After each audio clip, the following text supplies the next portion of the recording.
This is the Hyundai I20. I'm going to show you how to turn on and off and operate the cooling system. So this is the cooling system in the middle right here, as you can see.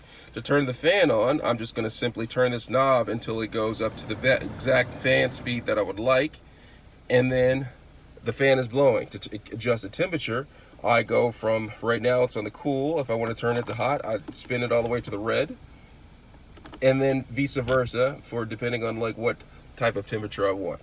Also, if you want the defrost on the windshield to be on, make sure your air conditioner or heater is on, blowing air, and turn it to where the knob lines up with this right here. That shows a defrost for the front windshield. This right here is a defrost and blowing at your feet. This is air blowing at your feet. This is air blowing at your facing feet. And that is air blowing at your face. Now to recirculate the air, press this button right here, and the air will recirculate in the vehicle. Right here is the rear defroster. You press that and the rear defroster turns on. Let me know if you have any questions.